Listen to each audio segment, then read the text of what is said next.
इस कार्यक्रम के आयोजक हैं चातुर्मास व्यवस्था समिति जबलपुर। निवेदक सकल जैन समाज जबलपुर। वंडर सीमेंट, फर्क नजर आएगा। जय जिनेंद्र दर्शकों, मैं दीपिका और आप सभी का हार्दिक स्वागत करती हूं जिनवाणी चैनल के विशेष प्रसारण में। दर्शकों, जैसा कि आप सभी भली भांति जानते हैं कि आज से देश भर में पर्युषण महापर्व बड़े ही हर्षोल्लास के साथ मनाया जाएगा।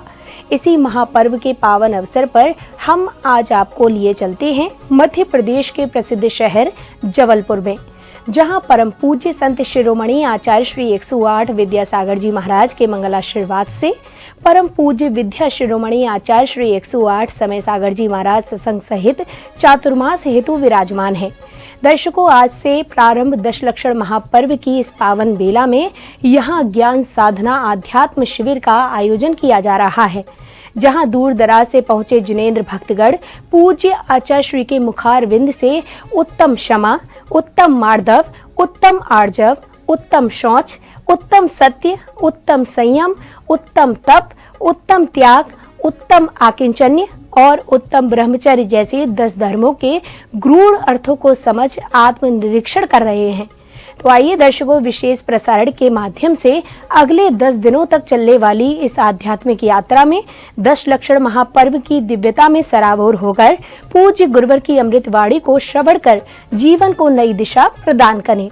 कषायोदया तीव्र परिणामश्चारित्र मोहस्य बहुवारंभ परिग्रहत्वं नारकस्यायुषः माया तैर्यज्ञोनस्य अल्पारंभ परिग्रहत्वं मानुषस्य स्वभाव मार्दवं च निःशील व्रतत्वं च सर्वेषां सराग संयम संयमा संयमा काम निर्जरा बाल तपांसि दैवस्य सम्यक्त्वं च योग वक्रता विसंवादनं च शुभस्य नाम्नः तद्विपरीतं शुभस्य दर्शन विशुद्धिर विनय संपन्नता शील व्रतेष्वनतिचारो भीक्ष्ण ज्ञानोपयोग संवेगौ शक्ति तस्त्याग तपसी साधु समाधिर वैयावृत्यकरण मरहदाचार्य बहुश्रुत प्रवचन भक्ति रावश्यका परिहार्णिर मार्ग प्रभावना प्रवचन वत्सलत्वमिति तीर्थकरत्वस्य परात्मनिंदा प्रशंसे सदसद्गुणोच्छादनोद्भावने च नीचैर्गोत्रस्य तद्विपर्ययो नीचैर्वृत्तिनुत्सेकौ चोत्तरस्य विघ्नकरणमन्त्रायस्य इति तत्त्वासूत्रे षष्ठोऽध्यायः। नमो नमः।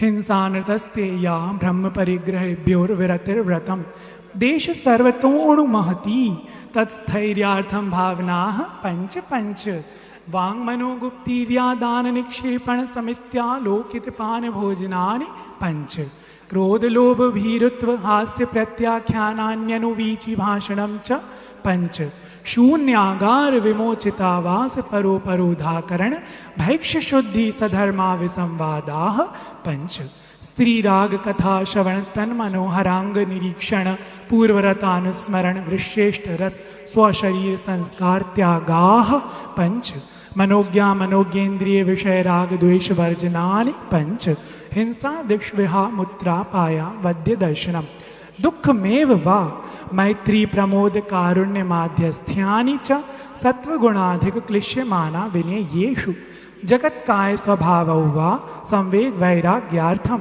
प्रमत्त योगात् प्राण व्यपरोपणम हिंसा असदभिधान मनृतम अदत्ता दानम स्तेयम मैथुनमब्रह्म मूर्छा परिग्रह निःशल्यो व्रती अगार्य नगारश्च अणुव्रतो गारी दिग्देशानर्थ दंड विरति सामायिक प्रोषधोपवासोपभोग परिभोग परिमाणातिथि संविभाग व्रत संपन्नश्च मारणांतिकीं सल्लेखनां जोषिता शंका कांक्षा विचिकित्सान्य दृष्टि प्रशंसा संस्तवाः सम्यक दृष्टि रतिचाराः व्रतशीलेषु पंच पंच यथाक्रमम् बंधवदच्छेदाति भारारोपणान्न पान निरोधा मिथ्योपदेश रौव्याख्यान कूटलेख क्रिया न्यासापहार साकार मंत्र भेदा स्तेन प्रयोग तदा हृता दान विरुद्ध राज्यातिक्रमहीनाधिकमानोन्मान प्रतिरूपक व्यवहाराः पर विवाह करणे त्वरिका परिगृहीता गमनानंग क्रीडा कामतीव्राभिनिवेशाः क्षेत्रवास्तु हिरण्य सुवर्ण धन धान्य दासी दास कुप्य भाण्ड प्रमाणातिक्रमाः ऊर्ध्वाधस्त्रियक व्यतिक्रम क्षेत्र वृद्धि स्मृत्यंतराधानानि आनयन प्रेक्ष्य प्रयोग शब्द रूपानुपात पुद्गल क्षेपाः कंदर्प कौत्कुच्य मौखर्या समीक्षाधिकरणोपभोग परिभोगा नर्थक्यानि योग दुष्प्रणिधानानादर स्मृत्यनुपस्थानानि अप्रत्यवेक्षिता प्रमार्जितोत्सर्गादान संस्तरोपक्रमणानादर स्मृत्यनुपस्थानानि सचित्त संबंध सम्मिश्रा भिषव दुह पक्वाहारः सचित्त निक्षेपापिधान पर व्यपदेश मात्सर्य कालातिक्रमाः जीवित मरणाशंसा मित्रानुराग सुखानुबंध निदानानि अनुग्रहार्थम स्वस्याति सर्गो दानम विधि द्रव्य दात्री पात्र विशेषात् तत् विशेषः इति तत्वार्थ सूत्रे सप्तमोऽध्यायः। नमो नमः। मिथ्या दर्शना विरति प्रमाद कषाय योगा बंध हेतवः स कषायत्वाजीवः कर्मणो योग्यान् पुद्गला न दत्ते स बंधः प्रकृति स्थित्यनुभव प्रदेशात् तद्विधयः आद्यो ज्ञान दर्शनावरण वेदिनीय मोहनीयायुर्नाम गोत्रान्तरायाः पंच नव द्वयष्टाविंशति चतुर्द्वि चत्वारिंशत् द्वि पंच भेदा यथाक्रमम् मतिश्रुतावधि मनः पर्याये केवलानाम् चक्षुरचक्षुरवधि केवलानां निद्रा निद्रा निद्रा प्रचला प्रचला प्रचला स्त्यान गृद्धयश्च सदसद्वेद्ये दर्शन चारित्र मोहनीया कषाय कषाय वेदिनीयाख्या स्त्री द्वि नव षोडश भेदाः सम्यक्त्व मिथ्यात्व तदुभयान्य कषाय कषायौ हास्यरतिरति शोक भय जुगुप्सा स्त्री पुण्य पुंसक वेदा अनंतानुबंध्य प्रत्याख्यान प्रत्याख्यान संज्वलन विकल्पाश्चैकशः क्रोध मान माया लोभा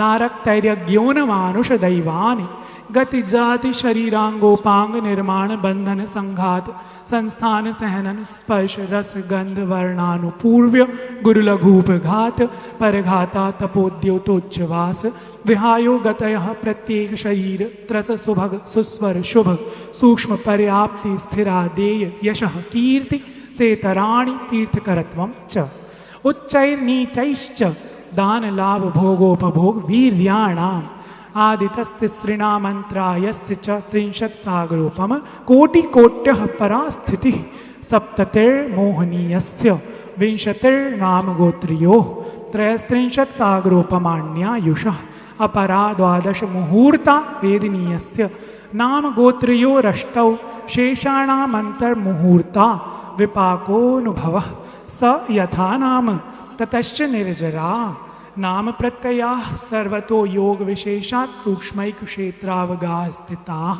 सर्वात्म प्रदेशेष्वनन्तानन्त प्रदेशाः सद्वेद्य शुभायुर्नाम गोत्राणि पुण्यम् अतोऽन्यत् पापम् इति तत्वार्थ सूत्रे अष्टमोऽध्यायः। नमो नमः। आश्रव निरोधः संवरः स गुप्ति समिति धर्मानुप्रेक्षा परिशः जय चारित्रैः तपसा निर्जरा च सम्यक योग निग्रहो गुप्ति ईर्या भाषैषणा दान निक्षेपोत्सर्गाः समितयः उत्तम क्षमा मार्दव आर्जव शौच सत्य संयम तपस्याग किंचन्य ब्रह्मचर्याणि धर्म अनित्या शरण संसारैकत्वा नत्वा शुच्यास्रव संवर निर्जरा लोक बोधि दुर्लभ धर्म स्वाख्या तत्वानुचिंतन मनुप्रेक्षाः मार्गाच्यवन निर्जरार्थम परिशोढव्याः परिशः क्षुत्पिपासा शीतोष्ण दंशमशक नाग्नारति स्त्री चर्या निषद्या शय्या क्रोश वध याचना लाभ रोग तृण स्पर्श मल सत्कार पुरस्कार प्रज्ञा ज्ञाना दर्शनानि सूक्ष्म सांपराय छद्मस्त वीतराग्योश्चतुर्दश एकादश जिने बादर सांपराय सर्वे ज्ञानावरणे प्रज्ञा ज्ञाने दर्शन मोहांतराय योरदर्शना लाभौ चारित्र मोहे नाग्नारति स्त्री निषद्या क्रोश याचना सत्कार पुरस्काराः वेदनीये शेषाः एकादयो भाज्या युगपदे कस्मिन्नैकोनविंशतेः सामायिकच्छेदोपस्थापना परिहार विशुद्धि सूक्ष्म सांपराय यथाख्यातमिति चारित्रम् अनशनावमौदर्य वृत्ति परिसंख्यान रस परित्याग विविक्त शय्यासन काय क्लेशा बाह्यम तपः प्रायश्चित्त विनय वैयावृत्य स्वाध्याय व्युत्सर्ग ध्यानान्युत्तरम नवचतुर्दश पंच द्विभेदा यथाक्रमं प्राग ध्यानात् आलोचना प्रतिक्रमण तदुभय विवेक व्युत्सर्ग तपश्चेद परिहारोपस्थापनाः ज्ञान दर्शन चारित्रोपचाराः आचार्योपाध्याय तपस्वी शैक्ष ग्लान गण कुल संघ साधु मनोज्ञानां वाचना पृच्छनानुप्रेक्षामनाय धर्मोपदेशाः बाह्याभ्यन्तरोपध्यो उत्तमस्तहननस्यैकाग्र चिंता निरोधो ध्यानमांतर मुहूर्तात् आर्तरौद्र धर्म शुक्लानि परे मोक्ष हेतु आर्तमनुज्ञस्य संप्रयोगे तद्विप्रयोगाय स्मृति समन्वाहारः विपरीतं मनोज्ञस्य वेदनायाश्च निदानं च तदविरत देशविरत प्रमत्त संयतानां हिंसानतस्तेय विषय संरक्षणेभ्यो रौद्रमविरत देश विरतयोः आज्ञापाय विपाक संस्थान विचयाय धर्म्यम शुक्ले चाद्ये पूर्वविदः परे केवलिनः पृथक्त्वैकत्व वितर्क सूक्ष्म क्रिया प्रतिपाति व्युपरत क्रिया निवर्तीनि त्रिएक योग काय योगा योगानाम् एकाशये सवितर्क विचारे पूर्वे अविचारम द्वितीयं वितर्कः शतम् विचारोर्थ व्यंजन योग संक्रांति सम्यक दृष्टि शावक विरतानंत वियोजक दर्शन मोह शपकोप शमकोप शांत मोह शपक शीन मोह जिनाह क्रमशो संख्ये गुण निर्जराः पुलाक बकुश कुशील निर्ग्रंथ स्नातका निर्ग्रंथाः संयम श्रुत प्रतिसेवना तीर्थ लिंग लेश्योपपाद स्थान विकल्पतः साध्याः इति तत्वार्थ सूत्रे नवमोऽध्यायः। नमो नमः। मोह क्षयाज् ज्ञान दर्शना वर्णांतराय क्षयाच्च केवलम बंध हेत्व भाव निर्जराभ्याम कृत्स्न कर्म विप्रमोक्षो मोक्षः औपशमिकादि भव्यत्वानां च अन्यत्र केवल सम्यक्त्व ज्ञान दर्शन सिद्धत्वेभ्यः तदनंतर मूर्ध्वं गच्छत्या लोकान्तात् पूर्व प्रयोगाद संगत्वान्दच्छेदात् तथा गति परिणामाच्च आविद्य कुलाल चक्रवद व्यपगत लेपा लाभुवदेरंड बीज वदग्नि शिखावच्च धर्मास्ति काया भावात् क्षेत्र काल गति लिंग तीर्थ चारित्र प्रत्येक बुद्ध बोधित ज्ञानावगाहनांतर संख्याल्प बहुत्वतः साध्याः इति तत्वार्थ सूत्रे मोक्ष शास्त्रे दशमोऽध्यायः। नमो नमः।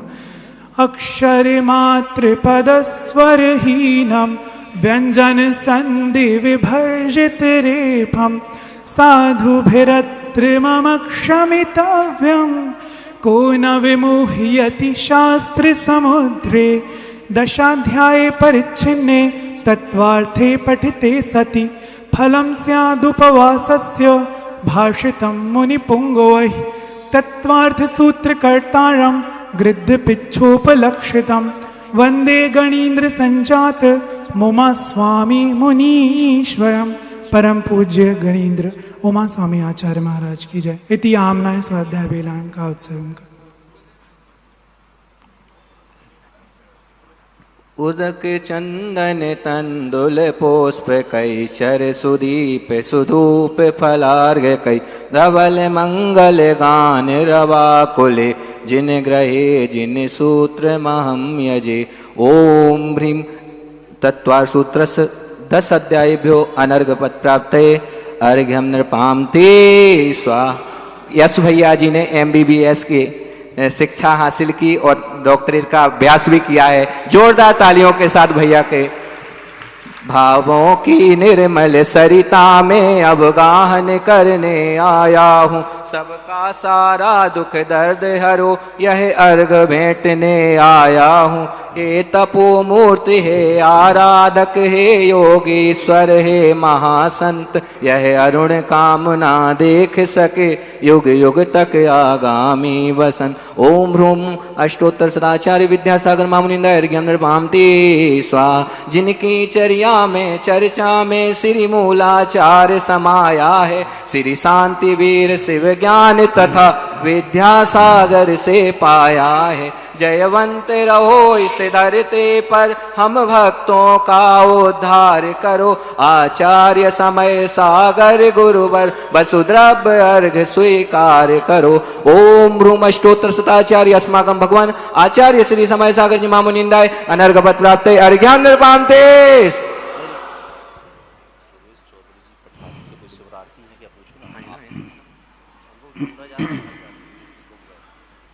देखिए, आप शिवरार्थियों के बीच में पठारी से जो शिवरार्थी आए हैं सुरेश जी चौधरी, अगर ये सभागृह में बैठे हुए हैं तो कृपया अपने स्थान पर खड़े हो जाएंगे। सुरेश जी चौधरी पठारी से सभागृह में अगर हैं तो कृपया अपने स्थान पर खड़े हो जाएं। उनके परिवार से कुछ संदेशा आया है। चलिए ठीक है। और अब हम सभी लोग पूजनीय आचार्य भगवंत गुरुदेव श्री 108 समय सागर जी महामुनि राज के चरणों में सविनय नमोस्तु निवेदित करते हुए अनुरोध करेंगे कि हम सब पर कृपा करते हुए तत्वार्थ सूत्र की व्याख्या करने की अनुकंपा करें। नमोस्तु गुरुदेव। अथो अपराणिक स्वाध्याय वेलायाम श्रीमद् श्रुत भक्ति कायु सर्गम करोमि।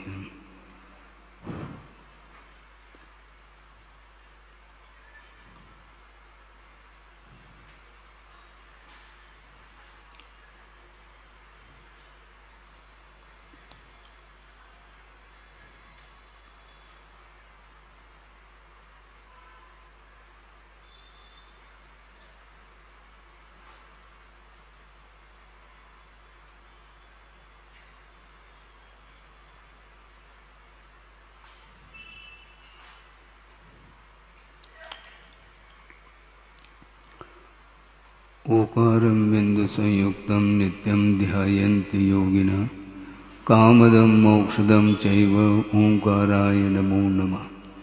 अविरल शब्द घनौघ प्रक्षालित सकल भूतल कलंका मुनिभिर्पार्षद तीर्था सरस्वत्यर्तनोदुरितम् अज्ञानतिमिरान्धानां ज्ञानाञ्जनशलाकया चक्षुरुन्मीलितं येन तस्मै श्रीगुरुवे नमः।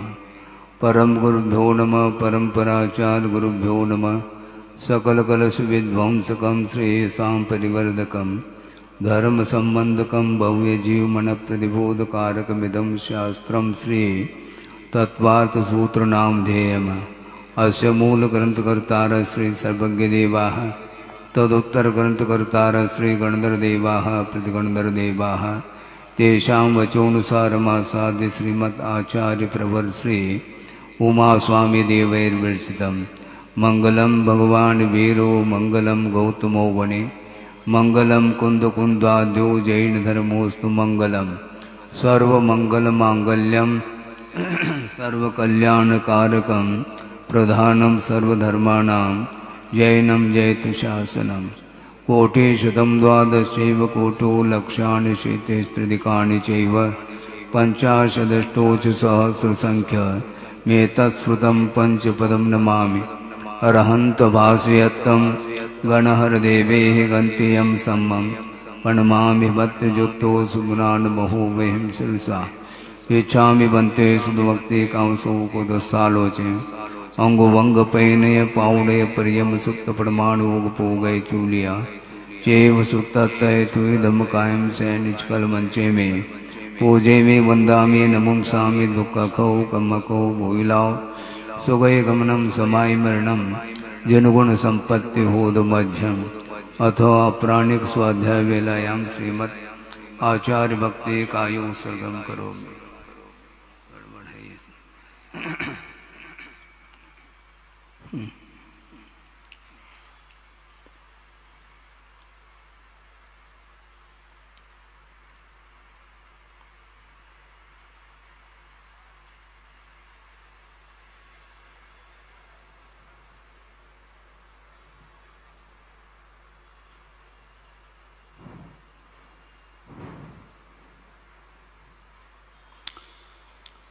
श्रुतजलधिपारगेभ्य स्वपरमत विभावना पटुमतिभ्य सुचरितपूर्णदेभ्यो नमो गुरुभ्यो गुणगुरुभ्य चत्तीस गुण समग्रे पंचव्याचार करण संदर्शे शिष्यानुग्रह कुशले धम्मायिरिये सदा वंदे गुरुवत्य संजमेन तरंत संसार सायरं घोरम चिन्नन्ते अट्टकं मम जन्मन मरणं न पावेन्ते ये नित्यं व्रतमन्त्रोम निरता ध्यानाग्निहोत्राकुला षट्कर्मा विरतास्तपोधनदना साधु क्रिया साधव शीलप्रावरणा गुणप्रहरणा चन्द्रार्गतेजोदिकाः मोक्षद्वारकपाटपाटनवटाः प्रीणन्तु मां साधव गुरुवः पान्तु नो नित्यं ज्ञानदर्शननायकाः चारित्राणुगम्भीरा मोक्षमार्गोपदेशकाः इच्छामि बन्ते आयुर्बत्ते कामसुको दुस्सालोचे सम्मनान सम्मदंसन संचर्जुत्तानं पंचम्याचाराणाम् आयुर्यानम् आयारादे स्मराणुपदेशानं वज्झायानं तिरयनुगुणपालरयानं सौसानं सैनिचकलमंचे में पूजे में वंदा में नमम सामी दुखकौ कमकौ भोइलाओ सुगय गमनम समाय मरणम जनगुण संपत्ति होद मध्यम मोक्ष मार्गस्य नेतारम भेतारम कर्म भूभृताम ज्ञातारम विश्वतत्पानां वंदे तन्गुण लब्धये।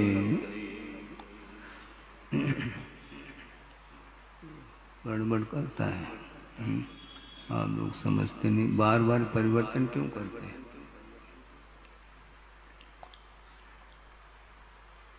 यह मोक्ष शास्त्र ग्रंथ है, यह अपर नाम है और यह तत्पर सूत्र नामक ग्रंथ माना जाता है, जिसकी रचना आचार्य उमा स्वामी महाराज ने की है। और यह संस्कृत में सूत्र ग्रंथ माना जाता है। और इस तत्पर सूत्र के ऊपर आचार्यों ने टीकाएं लिखी हैं। आद्य टीका मानी जाती है सर्वार्थ सिद्धि, आचार्य पूज्यपाद स्वामी ने की है।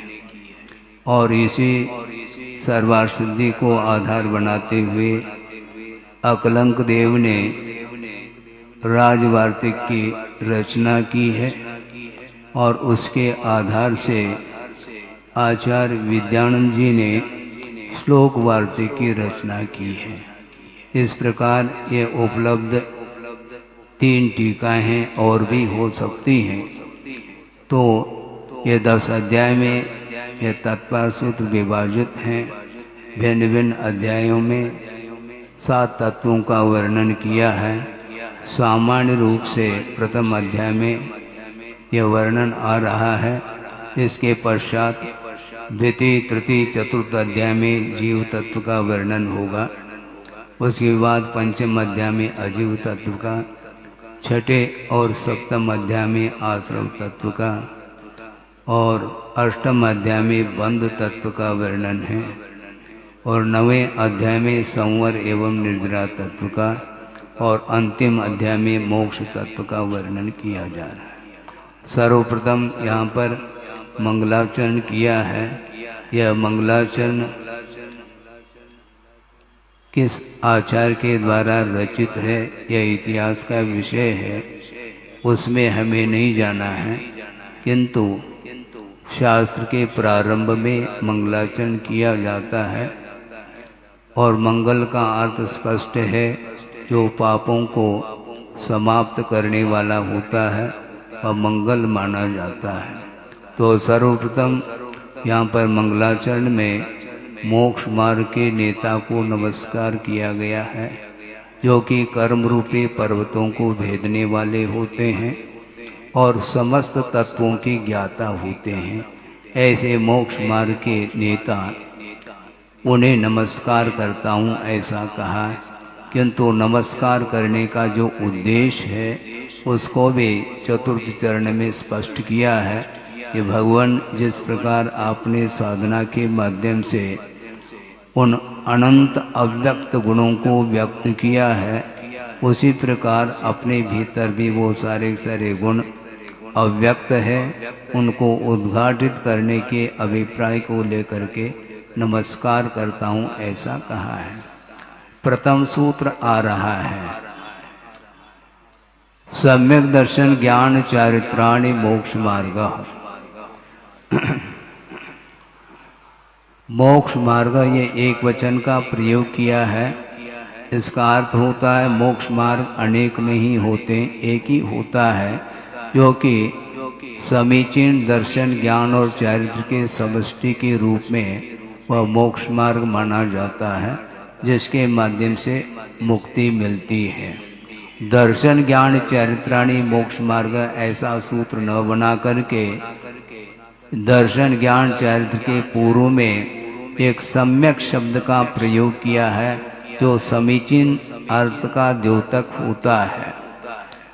दर्शन का अर्थ श्रद्धान होता है, वह समीचीन श्रद्धान हो, ज्ञान भी समीचीन हो और आचरण भी जब समीचीन हो तब वह मोक्ष मार्ग बनता है। इसके बाद सम्यक दर्शन का स्वरूप का वर्णन ये स्वयं करेंगे। तत्वार्थ श्रद्धानम सम्यक दर्शनम,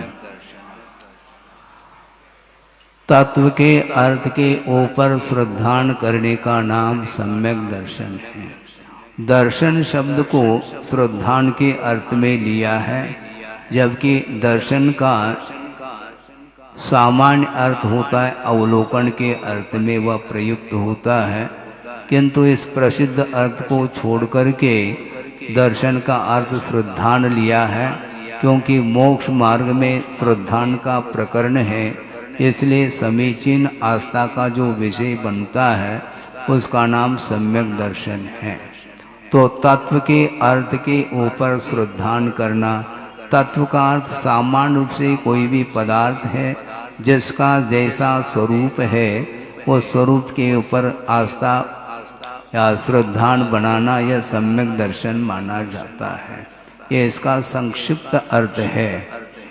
इसके उपरांत इसके उत्पत्ति के आप स्वाध्याय करते समय ये इस प्रकार का प्रयोग न करें, आप बैठ जाएं। उत्पत्ति की अपेक्षा से सम्यक दर्शन के भेद कर रहे हैं। तन्निसर्गादधिक माध्वा, वह तत् अर्थात वह सम्यक दर्शन उत्पत्ति की अपेक्षा से नैसर्गिक और अधिगम के रूप में उत्पन्न होता है। निसर्ग का अर्थ टीकाकारों ने स्पष्ट किया है कि बिना उपदेश के सम्यक की उत्पत्ति होती है, यानी अन्य जन्मबिंब दर्शन आदि के निमित्त को लेकर के जो सम्यक की उत्पत्ति होती है वह नैसर्गिक सम्यक दर्शन माना है। और परोपदेश पूर्वकम यत उत्पद्यते, बाह्य उपदेश आदि के माध्यम से जो सम्यक की उत्पत्ति होती है उसका नाम अधिगम सम्यक दर्शन कहा है। वस्तुतः देशना लब्धि के बिना सम्यक की उत्पत्ति नहीं होती है, इस प्रकार सिद्धांत ग्रंथों में विषय स्पष्ट रूप से मिलता है। किंतु वह परंपरा से उपदेश मिलते हुए भी वर्तमान में जिसको सम्यक को उत्पन्न करने के लिए उपदेश की आवश्यकता नहीं पड़ती है और बिना उपदेश का आलम्बन लिए ही सम्यक को उत्पन्न कर लेता है, उसका नाम नैसर्गिक सम्यक दर्शन कहा है। और बाकी अधिगम पूर्व अपने उपदेश पूर्वक जो उत्पन्न होता है उसका नाम अधिगम सम्यक दर्शन ऐसा कहा है। सम्यक की उत्पत्ति में कारण कौन कौन से हैं आगे के सूत्र में आगे स्पष्ट हो जाएगा। जीवा जीवाश्रव बंध संवर निर्जरा मोक्षास तत्वम, ये 7 तत्व हैं। जीव, अजीव, आश्रव, बंध, संवर, निर्जरा और मोक्ष, ये तत्व हैं। तत्व का अर्थ स्पष्ट है, जो पदार्थ है उस पदार्थ का जो भाव होता है उसका नाम तत्व माना जाता है। इसलिए भाव के अर्थ में प्रत्यय जोड़ करके तत्व की निष्पत्ति होती है। तो यहाँ पर जीवा जीवादि के रूप में ये 7 तत्व सामने आ रहे हैं। चेतना ही जिसका लक्षण है उसका नाम जीव तत्व है, अर्थात जानने की, देखने की, संवेदन करने की, अनुभव करने की क्षमता, सामर्थ्य जिस पदार्थ में हो उसका नाम जीव तत्व बोला है। वह चेतना वे ज्ञान दर्शनोपयोग आदि के अपेक्षा से अनेक प्रकार की हो सकती है, किंतु इससे ठीक विपरीत लक्षण वाला अर्थात जिस पदार्थ में चेतना न पाई जाए वह अजीव तत्व माना जाता है।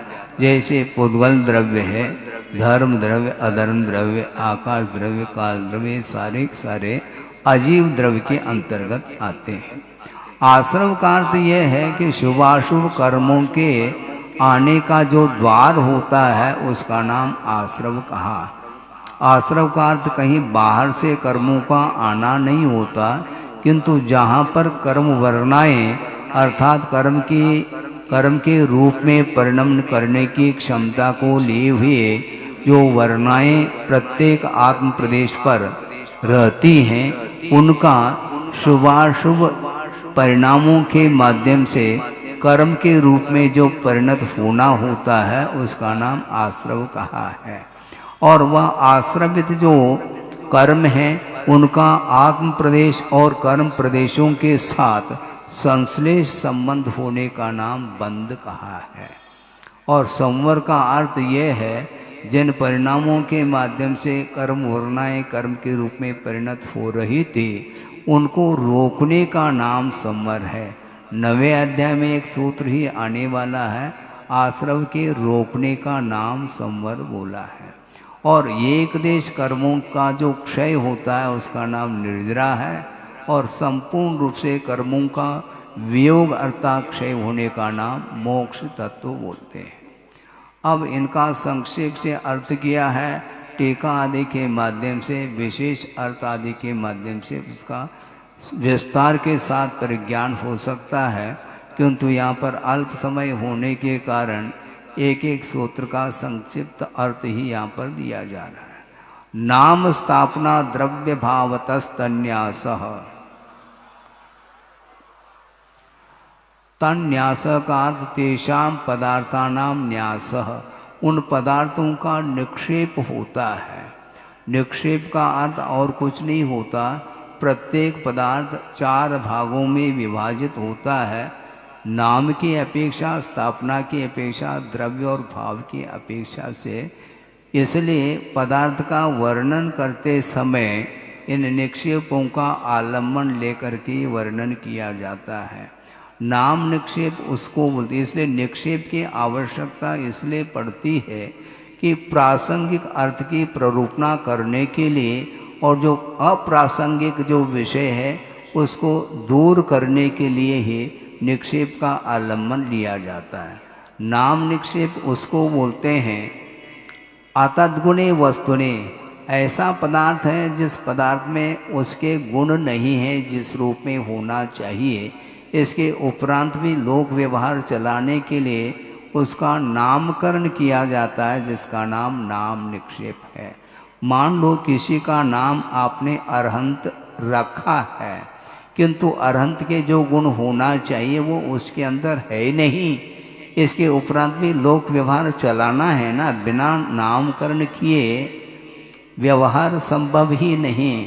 कई बार अपने पास ले आते हैं बच्चों को, महाराज आप नामकरण कर लो, तो हम करेंगे तो फिर तो पूरी भीड़ आ जाएगी, हम कहते तुम ही कर लो। नामकरण किए बिना ये व्यवहार संभव नहीं है, इसको नाम निक्षेप बोलते हैं। और नाम निक्षेप के साथ कोई भी आदर अनादर इत्यादि का अथवा पूज्य पूजक भाव का कोई भी वहाँ पर प्रसंग नहीं जुड़ता। अरहंत नाम रखा है, मान लो वह लड़का नहीं मानता है तो पिताजी उसकी पिटाई भी कर सकते हैं, करते हैं। तो अरहंत की पिटाई हो रही है तब भगवान की नहीं हो रही, ये जान रखो। वह केवल व्यवहार चलाने के लिए नामकरण किया गया है। स्थापना निक्षेप उसको बोलते हैं कि विधिवत प्रसंग के अनुरूप बताया जा रहा, अरहंत को लेकर के चल रहे हैं, नामकरण कर लिया अरहंत, उसके बाद स्थापना निक्षेप की अपेक्षा से अरहंत किसको बोलते हैं, प्रतिमा में आपने अरहंत की स्थापना की है, वह प्रतिमा पाषाण की हो सकती है, धातु की हो सकती है, उसमें प्रतिष्ठा विधि के अनुरूप महावीर भगवान की स्थापना कर ले अथवा अन्य भगवानों की स्थापना कर ले, उसमें विधिवत स्थापना करके आराधना आदि की जाती है, यह वही है, यह वही है, इस प्रकार की जो परिकल्पना होती है उसका नाम स्थापना है। द्रव्य निक्षेप उसको बोलते हैं, प्रतिमा बनाने के लिए जिस पाषाण को लेकर के आए हैं अभी भी वह प्रतिमा गढ़ी नहीं गई, इसके उपरांत प्रतिमा को निर्मित करने के लिए ही उस पाषाण को लेकर के आए हैं। इस अपेक्षा से उस अनिष्पन्न पर्याय में भी निष्पन्न के समान उस पाषाण को भी आप भविष्यत की अपेक्षा से उसको अरहंत प्रतिमा ऐसे कह सकते हैं। जैसे समझने के लिए वह एक व्यक्ति है जो राज सिंहासन पर आसीन नहीं है किंतु राजा बनने की क्षमता रखता है, इस अपेक्षा से वर्तमान में भी उसको राजा इस प्रकार कथन करना ये द्रव्य निक्षेप का विषय होता है। और भूतपूर्व राजा, पहला राजा था किंतु वह रिटायरमेंट हो गया, राज सिंहासन से वो नीचे उतर आया, इसके उपरांत भी भूतपूर्व मंत्री, भूतपूर्व आदि ये भूत लगता रहता है। इस प्रकार भूत और भविष्यत पर्याय की विवक्षा को लेकर के जो कथन करने में आता है उसका नाम द्रव्य निक्षेप है। और भाव निक्षेप का अर्थ वर्तमान पर्याय से उपलक्षित जो पदार्थ अर्थात द्रव्य है उसका नाम भाव निक्षेप। जैसे साक्षात समोसन में विराजमान जो प्रभु हैं, अरहंत हैं, उनको भाव निक्षेप के अपेक्षा से अरहंत घोषित करते हैं और उनकी आराधना भी होती है। इस प्रकार प्रत्येक वस्तु इन निक्षेपों के अपेक्षा से 4 भागों में विभाजित हो जाते हैं। प्रमाण नयैरधिगमः। अब पदार्थ का अधिगम अर्थात ज्ञान जो होता है वह प्रमाण और नयों के माध्यम से होता है। प्रमाण और नय विवचन का प्रयोग करना चाहिए सूत्र में, किंतु प्रमाण और नय 2 होते हुए भी नय ही, इस प्रकार बहुवचन का प्रयोग इसलिए किया है, नय अनेक प्रकार के होते हैं और प्रमाण तो 2 ही प्रकार के होते हैं, प्रत्यक्ष और परोक्ष, किंतु नय अनेक प्रकार के होते हैं भेदों के अपेक्षा से। इसलिए प्रमाण और नयों के माध्यम से पदार्थ का अधिगम अर्थात ज्ञान होता है। प्रमाण उसको बोलते हैं सम्यक ज्ञानम प्रमाणम, इस प्रकार नए ग्रंथों में, न्याय ग्रंथों में विषय आता है। जो समीचीन ज्ञान होता है वही प्रमाण के रूप में आ जाता है। इन्हें वस्तु के समग्र सत्ता को या स्वरूप को विषय बनाने वाला जो होता है ज्ञान, उसका नाम प्रमाण बोलते हैं। सकलादेशो प्रमाणादीन, जो वस्तु की समग्रता को विषय बनाने वाला जो ज्ञान होता है उसी का नाम प्रमाण कहा। और प्रमाण के द्वारा जो ज्ञात वस्तु है उस वस्तु के अंतर्गत जितने भी गुण अथवा पर्याय आदि हैं उनको प्रासंगिकता देते हुए एक देश वस्तु तत्व का निरूपण करने वाला जो ज्ञान होता है उसका नाम नय घोषित किया है। इस प्रकार प्रमाण और नयों के माध्यम से भी पदार्थ का बोध होता है। निर्देश स्वामित्व साधनाधिकरण स्थिति विधानतः। अब पदार्थ का ज्ञान प्रमाण और नय के द्वारा होते हुए भी पदार्थ को जानने के लिए और भी कुछ उपायांतर होते हैं, उनका वर्णन किया है। निर्देश स्वामित्व साधन अधिकरण स्थिति और विधान, इसके माध्यम से भी पदार्थ का अधिगम अर्थात बोध होता है। निर्देश का अर्थ स्वरूप मात्र कथन करना, यह निर्देश माना जाता है। जैसे तत्वार्थ श्रद्धानम सम्यक दर्शनम, यह पदार्थ का निर्देश माना जाता है। उसके बाद स्वामी की अपेक्षा से निर्देशन व्याख्यान करना, पदार्थ को जानना, स्वामी की अपेक्षा अर्थात सम्यक दर्शन का स्वरूप तो ज्ञात हो गया, किंतु वह सम्यक दर्शन का स्वामी कौन है? क्योंकि संसार में चतुर्गति में रहने वाले बहुत सारे जीव हैं, उनमें सम्यक दर्शन किसको प्राप्त हो सकता है, उसका स्वामी कौन है? अभव्य नहीं होगा। ये तो पहले ध्यान देने योग्य विषय है। किंतु भव्य होते हुए भी वह सम्यक दर्शन के योग्य जीव कौन हो सकता है? एक इंद्रिय, द्विंद्रिय, तीन्द्रिय, चौरेंद्रिय, असंगी, पंचेंद्रिय तक सम्यक की योग्यता नहीं होने के कारण सम्यक दर्शन का वो स्वामी नहीं हो सकता। किंतु जो संगी पंचेंद्रिय होता है वही सम्यक दर्शन का स्वामी होता है। एक मोटे रूप से कथन किया है। बारीकी से आप यदि ज्ञान करना चाहो तो टीका के माध्यम से और विस्तार के साथ ज्ञान उसका हो सकता है। साधन का अर्थ उत्पत्ति निमित्तम। सम्यक दर्शन के प्रसंग यहाँ पर सम्यक दर्शन को लेकर के कथन कर रहे हैं, इसलिए सम्यक दर्शन के उत्पत्ति में जो निमित्त होता है उसका नाम साधन बोलते हैं। वह साधन भी दो प्रकार का होता है। बहिरंग साधन अलग होता है, अंतरंग साधन अलग होता है। सम्यक दर्शन के जो प्रतिपक्षी कर्म हैं, जो 7 प्रकार के कर्म, अनंतानंदी, क्रोधमान, माया, लोभ और दर्शन मोहने के 3 मिथ्या, समय मिथ्या, समय प्रकृति, इन 7 प्रकृतियों के उदय के कारण ही सम्यक का घात होता है। इसलिए यथायोग्य इन 7 प्रकृतियों के उपशम से सम्यक की उत्पत्ति होती है, अथवा क्षय से होती है, अथवा क्षोभशम से होती है। ये अंतरंग निमित्त माना जाता है। और बहिरंग निमित्त किसी को धर्म श्रवण के माध्यम से, किसी को जाति स्मरण के माध्यम से, किसी को जिनबिंब दर्शन से, किसी को जिन महिम दर्शन से, किसी को वेदना के माध्यम से, अनेक प्रकार के बहिरंग साधन हैं। इन साधनों के माध्यम से सम्यक की उत्पत्ति होती है। अधिकरण का अर्थ आधार होता है। सम्यक दर्शन का आधार कौन है? आत्मा ही आधार है। अंतरंग अधिकरण के अपेक्षा से बहिरंग अधिकरण क्या है? तृष्णाड़ी है।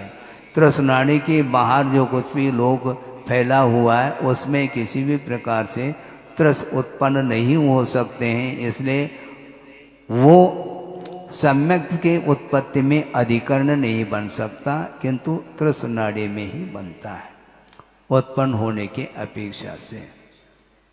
इसके बाद स्थिति का अर्थ, एक बार सम्यक दर्शन उत्पन्न हुआ है तो वह कितने काल तक वह बना रह सकता है, इसका वर्णन करने वाला जो विषय है वह स्थिति मानी जाती है। उपशम सम्यक के अपेक्षा से, जगन्य उत्कृष्ट की अपेक्षा से अंतर्मूर्त स्थिति है। उसके उपरांत वह मिट सकता है, समाप्त हो सकता है। क्षोभशम सम्यक की अपेक्षा से, जगन से, अंतर्मूर्त और उत्कृष्ट से 66 सागर प्रमाण तक वह सम्यक दर्शन बना रह सकता है। क्षायिक सम्यक तो कब तक बना रह सकता है? क्षायिक सम्यक तो वस्तुतः संसार दशा के अपेक्षा से वह क्षायिक सम्यक जगन से अंतर्मूर्त है और उत्कृष्ट से 8 साल अंतर्मूर्त कम, 2 पूर्व कोटि अधिक 33 सागर प्रमाण व क्षायिक सम्यक का संसार दशा के अपेक्षा से उत्कृष्ट काल माना जाता है। और मुक्त दशा के अपेक्षा से सादी अनंत काल तक वह सम्यक बना रहता है। ऐसा इसका विषय है। विधान का अर्थ प्रकार है। सम्यक दर्शन के कितने प्रकार है? तो उत्पत्ति के अपेक्षा से निसर्गज, अधिगमज कहा, और उपशम, क्षय, क्षोभशम के अपेक्षा से 3 भेद हैं। और वे बहुत सारे आत्मानुशासनकार गुणभद्र आचार्य ने भिन्न भिन्न निमित्तों के अपेक्षा से बहुत सारे भेद किए हैं। इस प्रकार को लेकर के वर्णन करने वाला जो अनुयोग माना जाता है वह वेदांत के रूप में आता है। इस प्रकार ये निर्देश आदि के माध्यम से भी पदार्थ का अधिगम हो जाता है। सत्संख्या क्षेत्र स्पर्शन कालांतर भावाल्प बहुत्वैश्य। सत संख्या क्षेत्र स्पर्शन काल अंतर भाव और अल्पबोध के अपेक्षा से भी पदार्थ का अधिगम हो जाता है। सत का अर्थ अस्तित्व को निर्दिष्ट करने वाला जो होता है उसका नाम सत, सत का अर्थ विद्यमान होता है। और जो सत है उसकी परिगणना की अपेक्षा से जो ज्ञान होता है उसका नाम संख्या अनुयोग माना जाता है। क्षेत्र का अर्थ वर्तमान में निवास करने का जो स्थान विशेष होता है उसका नाम क्षेत्र माना जाता है। और वही क्षेत्र जो 3 काल के साथ संबंध रखता है उसका नाम स्पर्शन है। कहाँ से आया है, कहाँ पर उत्पन्न होगा, वर्तमान में कहाँ है, इस प्रकार इस विषय को लेकर के जो वर्णन करता है अनुयोग द्वार, उसका नाम स्पर्शन अनुयोग द्वार माना जाता है। काल भी 2 प्रकार का है, मुख्य काल और व्यवहार काल की अपेक्षा से भी पदार्थ का परिज्ञान हो जाता है। अंतर का काल और अनंतर नहीं, कालांतर होना चाहिए। कालानंतर ऐसा ननंतर किया है, अनंतर नहीं है, वो अंतर शब्द है। विरह काल का नाम अंतर है। एक बार मान लो सम्यक दर्शन उत्पन्न हुआ है, वह छूट करके पुनः उत्पन्न होने के बीच में जो अंतर पड़ जाता है काल के अपेक्षा से, उसका नाम अंतर बोलते हैं। जगन से कितना अंतर है, उत्कर्ष से कितना अंतर है, इसका जो वर्णन होता है उसका नाम अंतर अनुयोग द्वार माना जाता है। भाव का अर्थ औपशमिकादिक भावों का जो वर्णन होता है उसका नाम भाव है। और अल्पबोधत्व का अर्थ परस्पर में एक दूसरे के अपेक्षा से तुलनात्मक दृष्टि से जो कथन होता है उसका नाम अल्पबोधत्व है।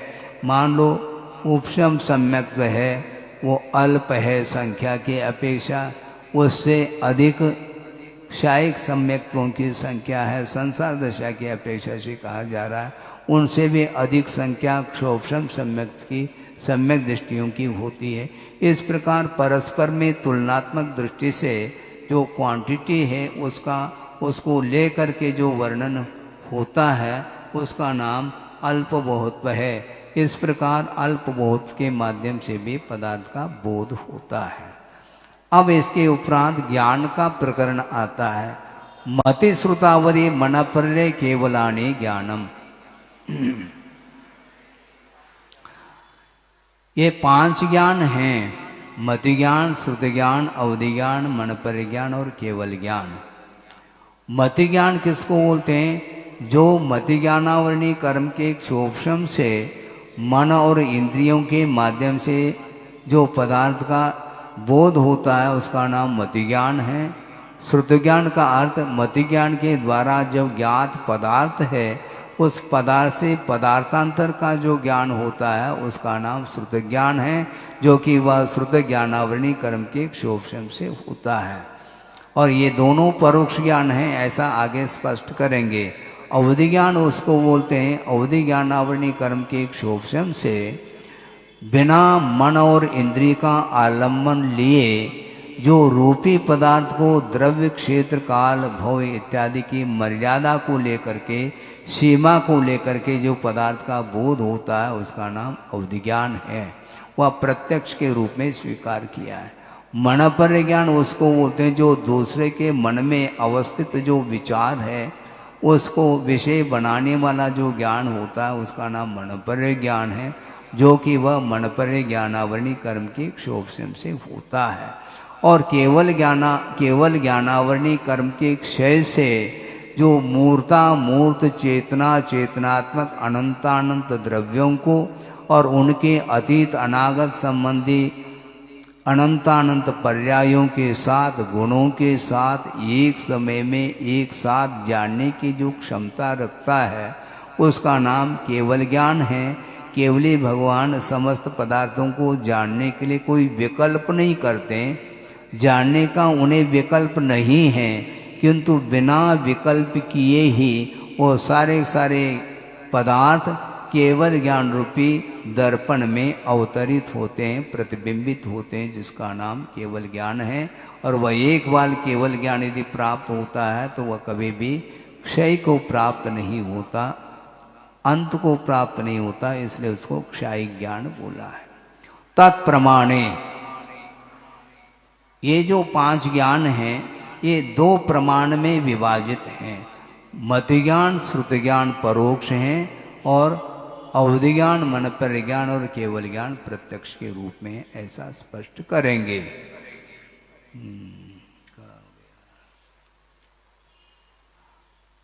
आदि परोक्षम, आदि के 2 जो ज्ञान हैं वे परोक्ष अर्थात परायतम परोक्षम, दूसरे के अवलंबन के बिना वो पदार्थ जानने में नहीं आते हैं। इंद्रियाश्रित ज्ञान यही 2 ज्ञान माने जाते हैं।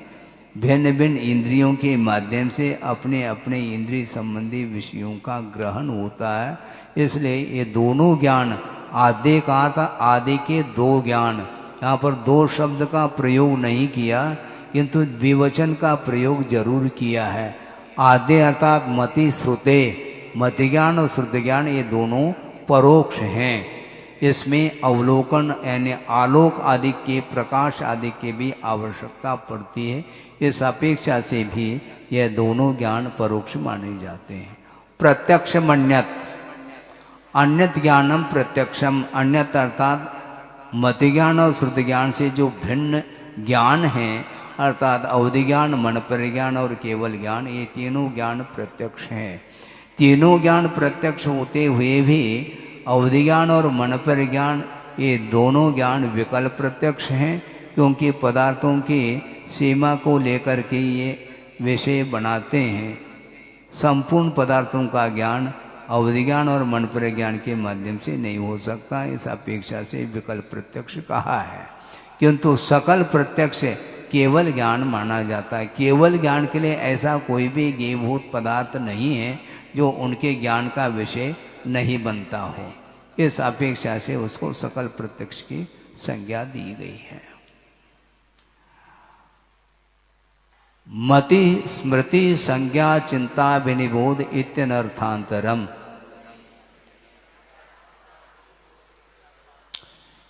मति स्मृति संज्ञा चिंता और अभिनिबोध ये सारे सारे अर्थांतर को लेकर के नहीं हैं, ये सामान्य रूप से मति ज्ञान के ही सूचक हैं। हालांकि इसमें कुछ भेद भिन्नता रह सकती है, किंतु मति ज्ञानावरणी कर्म के क्षोभशम से ही ये मति ज्ञान उत्पन्न होता है, इस अपेक्षा से इसमें अर्थांतरता नहीं है। क्योंकि सामान्य पदार्थ का सामान्य रूप से भी कथन होता है और विशेषता के साथ भी कथन होता है, किंतु विशेष को गौण करके यहाँ पर सूत्रकार ने इन सभी को अर्थांतर के रूप में स्वीकार नहीं करते, बल्कि इनको सामान्य रूप से एक मान करके चलते हैं। स्वरूप अस्तित्व के अपेक्षा से भेद भिन्नता बनी रहती है। टीकाकार ने उदाहरण दे करके समझाया है कि इंद्र के 3 नाम हैं, इंद्र है, शक्र है और पुरंदर है। इंद्र ऐश्वर्यवान होता है और शक्र अर्थात समर्थशाली होता है और पुरंदर का अर्थ नगरों का विभाजन करने वाला जो होता है वह पुरंदर माना जाता है। पुरम धारयति इति पुरंदर है। किंतु ये तीनों शब्द इंद्र को ही सूचित करते हैं। कार्य भिन्न भिन्न होने के कारण उनके साथ ये भिन्न भिन्न संज्ञाएं जुड़ी हुई हैं। कोई एक व्यक्ति है, वह डॉक्टर भी हो सकता है और टीचर भी हो सकता है, और कोई भी भिन्न कार्य करता उस अपेक्षा से भी उसको भिन्न भिन्न टाइटल दिए जा सकते हैं, किंतु वह एक ही व्यक्ति को सूचित करता है। उसी प्रकार कार्य के अपेक्षा से भेद भिन्नता को लेकर के कथन किया जा रहा। वस्तुतः मति ज्ञानावरणी कर्म की क्षोभशम के अपेक्षा से इन सब में कोई भिन्नता नहीं पाई जाती है। तदिंद्रियान इंद्रिय निमित्तम, तथार्थात वह मति ज्ञान इंद्रिय और अनिंद्रिय के निमित्त को लेकर के उत्पन्न होता है। ज्ञानावरणी कर्म के क्षोभशम होने के उपरांत भी वह मति ज्ञान नहीं होता। कब तक नहीं होता? जब तक इंद्रिय का आलम्बन नहीं लेता तब तक। इंद्रिय का आलम्बन लिए बिना मात्र वह ज्ञानावरणी कर्म के क्षोभम से डायरेक्ट वह पदार्थ का बोध उसे नहीं हो सकता है, इसलिए वह मति ज्ञान इंद्रिय और अनिंद्रिय के निमित्त को लेकर के उत्पन्न होता है। अवग्र हे हाव, ये है ना, यही है। अवग्र हे हावाय धारणा, वह मति ज्ञान 4 प्रकार का है, अवग्रह, ईहा, अवाय और धारणा की अपेक्षा से। अवग्रह किसको बोलते हैं, इसको समझना है तो सर्वप्रथम दर्शन को भी समझने की आवश्यकता है। दर्शन का सम्यक दर्शन नहीं, किंतु पदार्थगत जो सामान्य अस्तित्व है उसका जो प्रतिभास जिसके द्वारा होता है उसका नाम दर्शन कहा है। सामान्य सत्ता का अवलोकन के रूप में जो उपयोग की परिणति बनती है उसका नाम दर्शन है, जो कि पदार्थ का विषय और विषय इन दोनों का सन्निपात अर्थात संबंध होने के उपरांत दर्शन होता है। और दर्शन पूर्वक ही छद्मस्त अवस्था में उसके अनंतर जो प्राथमिक ज्ञान होता है उसका नाम अवग्रह ज्ञान कहा है। और जैसे चक्षु के माध्यम से उदाहरण दिया गया, ये सफेद कोई वस्तु है, यह अवग्रह ज्ञान माना जाता है।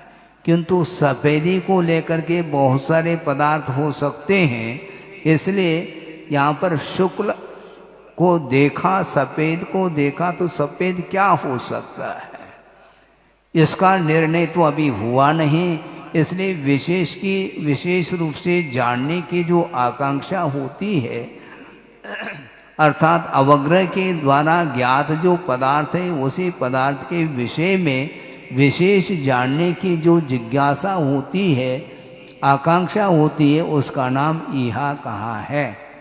यह बगुला है क्या, पताका है, क्या है, ये ज्ञान नहीं हो पा रहा है, इसलिए जिज्ञासा उत्पन्न होती है।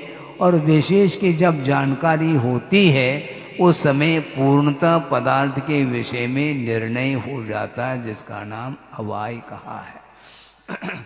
और अवाय होने के उपरांत कालांतर में अविस्मृति के लिए जो कारणभूत ज्ञान होता है उसका नाम धारणा ज्ञान बोलते हैं। इस प्रकार अवग्रह, इहा, अवाय और धारणा की अपेक्षा से 4 भेद किए हैं। इसी प्रकार इस मति ज्ञान के 336 भेद बनाएंगे आगे जाकर के।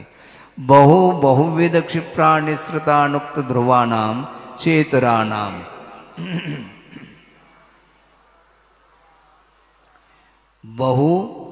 बहुविध क्षिप्र, अनिश्रित, अनुक्त और ध्रुव, ये 6 हो गए और इनके इतर भी 6 हो जाते हैं।